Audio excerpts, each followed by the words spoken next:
بسم اللہ الرحمن الرحیم، welcome to my channel all in one. یہ ویڈیو واقعہ کربلا کی سیریز کا پارٹ 3 ہے۔ پہلے 2 پارٹ کے لیے ڈسکرپشن میں لنک موجود ہے، آپ وہاں سے دیکھ سکتے ہیں۔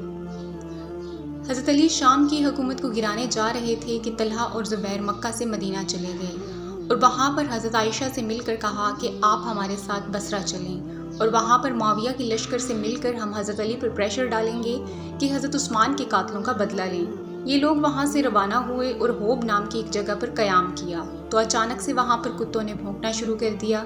حضرت عائشہ نے پوچھا کہ یہ کون سی جگہ ہے؟ جواب ملا کہ ہوب۔ حضرت عائشہ صدیقہ رضی اللہ تعالیٰ عنہا کو اچانک سے رسول اللہ صلی اللہ علیہ وآلہ وسلم کی وہ حدیث مبارکہ یاد آ گئی جب آپ نے فرمایا تھا کہ کیا ہوگا میری اس بیوی کا جس پر ہوب کے کتے بھونکیں گے۔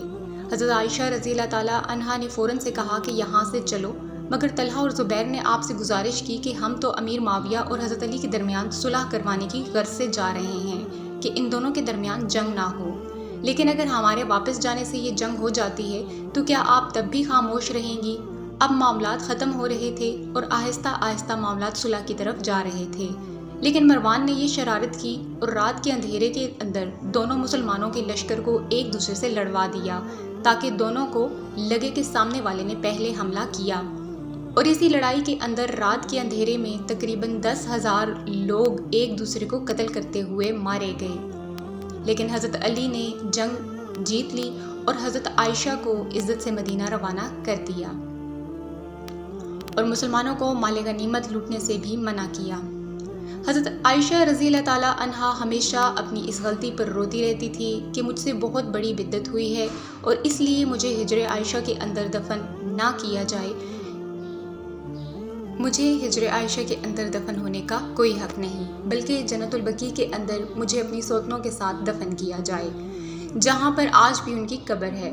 اب یہاں پر جنگ جمل کے اندر شہید ہونے والے فوجیوں کے اندر زیادہ تر تعداد تھی کوفہ کی، عراق کے لوگوں کی، جہاں پر صف ماتم بچھا ہوا تھا۔ یہ سب لوگ حضرت علی کو قصوروار ٹھہرا رہے تھے،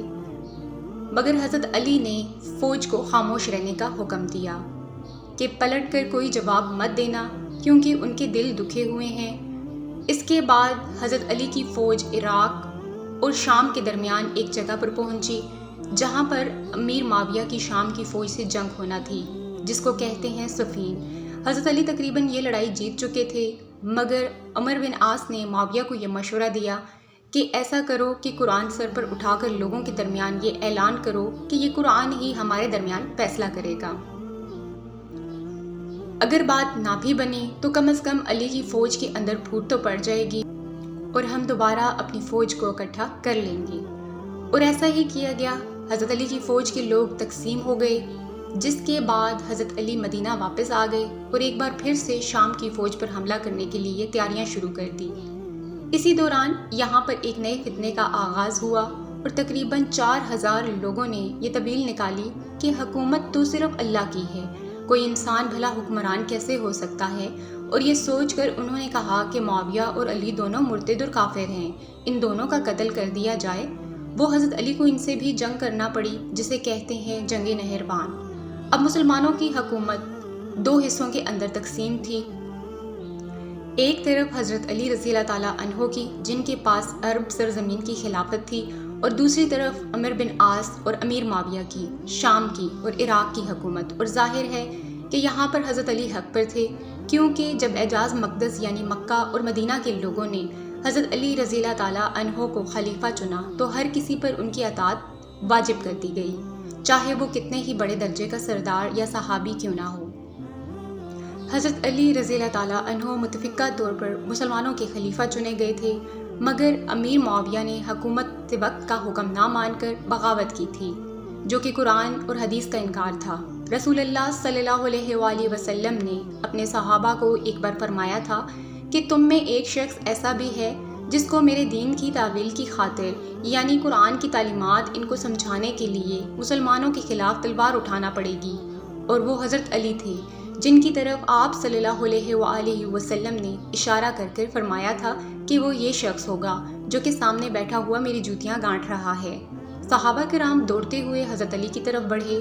اور انہوں نے یعنی حضرت علی رضی اللہ تعالیٰ عنہ نے سن کر ایسا ریئیکشن دیا کہ جیسے انہیں یہ سب پہلے سے معلوم تھا۔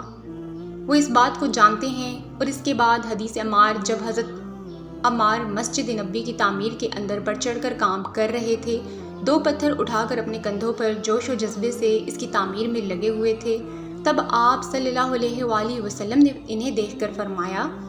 کہ